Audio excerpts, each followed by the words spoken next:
अब हम चलते हैं अपने अगले पाठ के एमसीक्यू की तरफ, जो अक महादेवी का है। हे भूख मत मचल।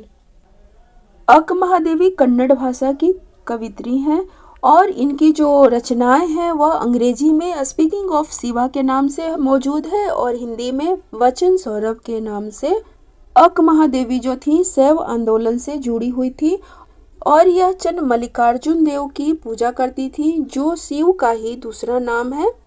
कन्नड़ भाषा में अक का अर्थ होता है बहिन। आपके पाठ में जो कविताएं ली गई हैं उसमें उनका ईश्वर के प्रति पूर्ण समर्पण को दिखलाया गया है।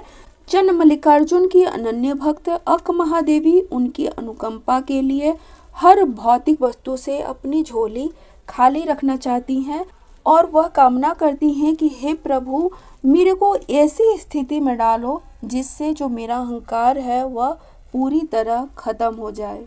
तो चलिए, इस पाठ का पहला एमसीक्यू है, अक महादेवी ने किसका विरोध किया था? तो अक महादेवी ने पुरुष वर्चस्व का विरोध किया था। सही उत्तर है बी, पुरुष वर्चस्व का विरोध किया था। दूसरा प्रश्न है, कवित्री किसका संदेश लेकर आई थी? तो कवित्री चंद मल्लिकार्जुन का संदेशा लेकर आई थी। सही उत्तर है ए, चंद मल्लिकार्जुन। तीसरा प्रश्न है, कवित्री किस भाव को प्रकट करती हैं? तो कवित्री समर्पण भाव को प्रकट करती हैं। सही उत्तर है बी, समर्पण भाव को प्रकट करती हैं। वह ईश्वर के प्रति पूर्ण समर्पित हैं। चौथा प्रश्न है, अक महादेवी किस आंदोलन से जुड़ी थी? तो आपको शुरू में ही बताया गया है कि अक महादेवी शैव आंदोलन से जुड़ी थी। सही उत्तर है सी, शैव आंदोलन से जुड़ी हुई थी। पांचवा प्रश्न है, कवित्री किसे वश में करना चाहती हैं? तो कवित्री इंद्रियों को अपने वश में करना चाहती हैं। सही उत्तर है डी, इंद्रियों को अपने वश में करना चाहती हैं। अक महादेवी की प्रवृत्ति कैसी थी? तो अक महादेवी की जो प्रवृत्ति थी वह विद्रोही थी। सही उत्तर है डी, विद्रोही। उनके विद्रोही स्वभाव का पता ऐसे चलता है कि अक महादेवी ने विवाह के लिए राजा के सामने 3 शर्तें रखी थीं। विवाह के बाद राजा ने उन शर्तों का पालन नहीं किया, इसलिए महादेवी ने उसी समय जो राज परिवार है उसको छोड़ दिया। यहाँ तक कि वस्त्र आभूषण जो उन्होंने पहना था वो भी त्याग देती हैं, वो भी छोड़कर वह निकल जाती हैं और फिर शैव आंदोलन से जुड़ जाती हैं। तो उनकी प्रकृति कैसी थी? विद्रोही स्वभाव की थी वो। सातवां प्रश्न है, कवित्री किससे मिलना चाहती हैं? तो कवित्री आत्मा परमात्मा से मिलना चाहती हैं। सही उत्तर है सी, परमात्मा से मिलना चाहती हैं।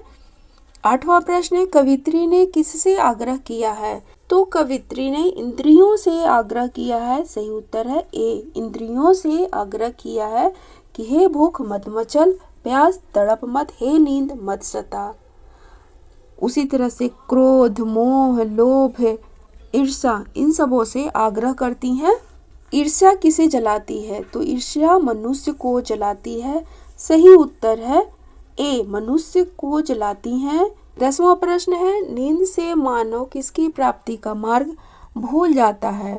तो नींद से मानव ईश्वर प्राप्ति का मार्ग भूल जाता है। सही उत्तर है बी, ईश्वर प्राप्ति का मार्ग भूल जाता है। 11वां प्रश्न है, कवित्री लोभ, मोह और अहंकार का क्या करना चाहती हैं? तो कवित्री लोभ, मोह और अहंकार का त्याग करना चाहती हैं, उनको त्यागना चाहती हैं। सही उत्तर है बी, त्यागना चाहती हैं। 12वां प्रश्न है, चंद मल्लिकार्जुन शब्द का क्या अर्थ है?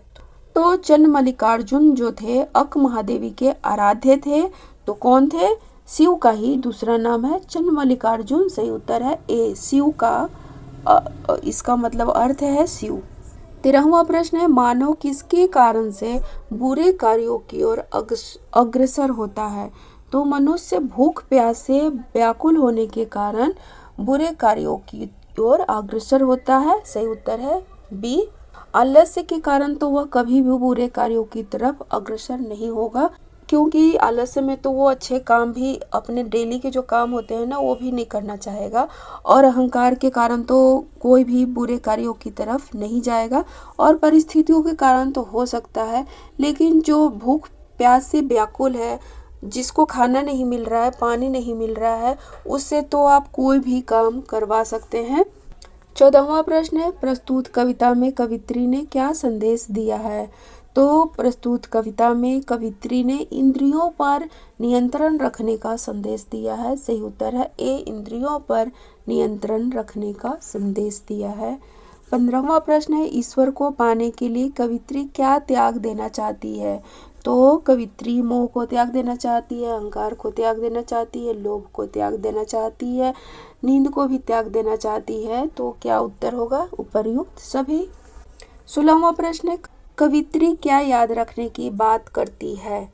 तो कवित्री ईश्वरीय घर को याद रखने की बात करती हैं। तो सही उत्तर है बी, ईश्वरीय घर को याद रखने की बात करती हैं। तो खत्म होता है हे भूख मत मचल का एमसीक्यू। तो वीडियो आपको कैसा लगा कमेंट्स करके जरूर बताइएगा और इसी तरह से देखते रहिए दापूस लर्निंग को। तो मिलते हैं किसी नए वीडियो में, तब तक अपना ध्यान रखिए। Thank you for watching.